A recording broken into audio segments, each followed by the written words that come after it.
Hello guys! Hello! This is for Aries. Aries, welcome dito sa aking channel, Kapalaran 888. Welcome Aries. Alamin natin kung anong messages, vibration, gabay, energy para sa lahat ng Aries. This is general reading, monthly reading para sa lahat ng Aries. Okay, so please connect your intuition, Aries. Sa lahat ng Aries dyan na nanonood. Same with Leo, meron din Kangaroo. So sa mga Aries, ngayong October, alright, may 3 cards. Slot and Hedgehog. Okay, Aries, tingnan mo.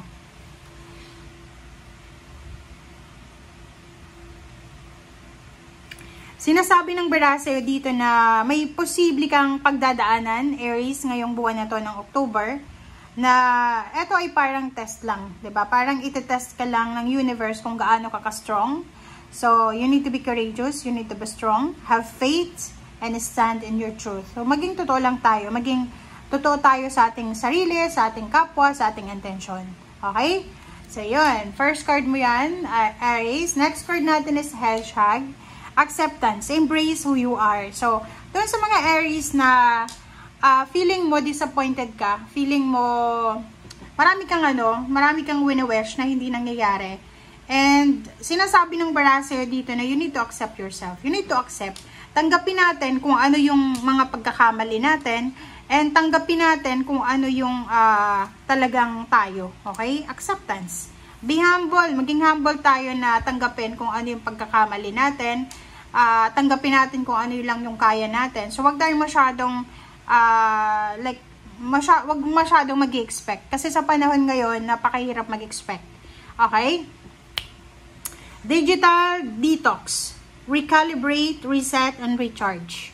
So, Aries, doon sa mga Aries na especially wala ka bang trabaho, unemployed ka, tapos wala kang ginawa sa araw-araw, kundi mag-browse ng internet, maglaro, mag-browse kung ano-ano man yan na ginagawa mo, sinasabi ng barahan na posibleng makakaramdam ka ng boredom. So, syempre, yung iba dyan sa inyo, bored na eh.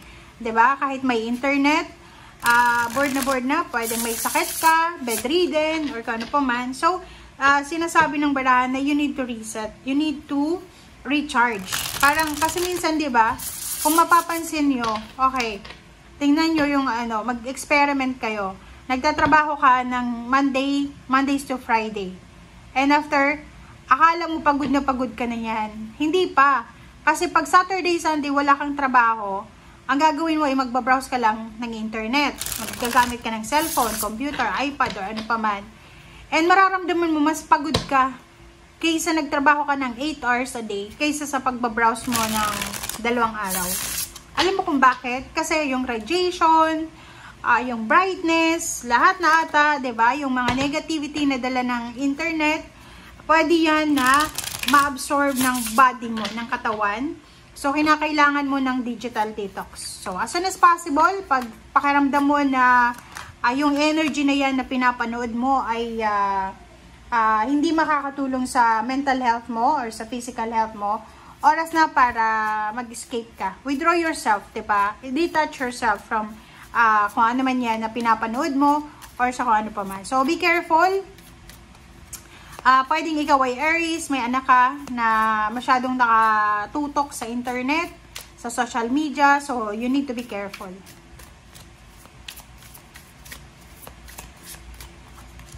Okay, next is Page of Cups.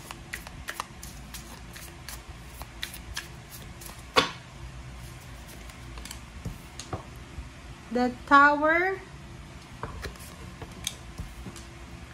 Justice, and 7 of Wands. Okay, sa ilalim mo dito is Knight of Coins. Kukunin natin syempre siya. High Priestess, and 3 of Coins. Okay, Aries. Tingnan mo yung baraha mo. Okay, Knight of Coins, High Priestess, and 3 of Coins. So, nakikita ko sa'yo dito, meron kang goals, financial goals, Aries. You're waiting for fulfillment ng financial goals mo. Like, gusto mong mag-improve yung financial mo, trabaho, negosyo, or yung ipon, maybe nag-iipon ka. Sa barahan to, sinasabi ng bara sa'yo na makinig tayo sa sinasabi ng ating intuition, and kailangan natin ng pasensya ngayong October, lalo na sa pera. Okay? Wag, like, yung mga Aries, isipin nyo na mas maganda na pagpaguran natin yung mga gusto nating mangyari sa buhay natin.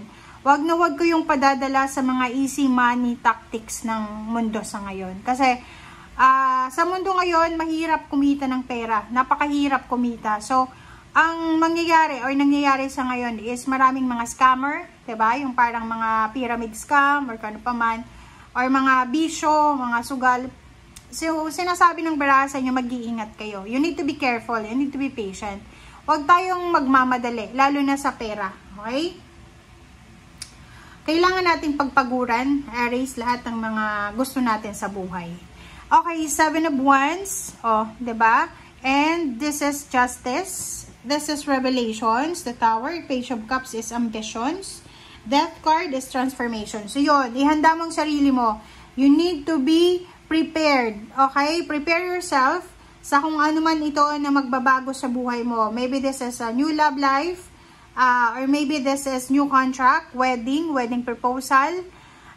Sinasabi ng bara sa'yo dito na doon sa mga single na Aries, ihanda nyo yung sarili nyo kasi possible kung lalo na kung babae ka na willing kang magpakasal na, ihanda mo yung sarili mo, you need to prepare your body, mind, and spirit sa kung ano man yan na actions na gagawin mo. Okay? Sa usaping pera, sinasabi ng barahan na pwedeng meron ditong collaboration, contract signing, there's a papers, documents na posibleng kailangan mong ayusin.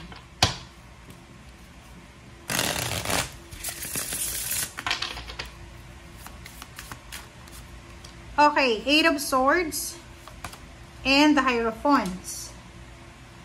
8 of Swords and the Hierophant. So, sinasabi ng barahan nyo sa'yo dito na kung kayo ay merong pinagdadaanan na stagnation, like financial stagnation, emotional, yung parang feeling mo stagnant ka, yung parang ang pakiramdam mo, hindi gumagalaw ang mga paligid mo. Sa paligid mo, parang ang feeling mo ay napag-iiwanan ka na ng mundo. Okay? So, sa baramong yan, sinasabi na huwag kang mag-alala, Aries, kasi may mga tao dyan sa paligid mo na posibleng makakatulong sa'yo, Aries. Matutulungan ka nila para, kumbaga, makarecover sa kung ano man recovery na kailangan mo. Matutulungan ka nila para, parang ano sila, mentor mo sila. So, pwedeng sila yung magbibigay sa inyo ng advices, sila yung magbibigay sa inyo ng courage or lakas loob, or sila yung parang magre-recommend sa'yo sa mga companies or sa mga tao na posibleng makatulong sa'yo. Okay? So, thank you guys for watching and see you again. Bye!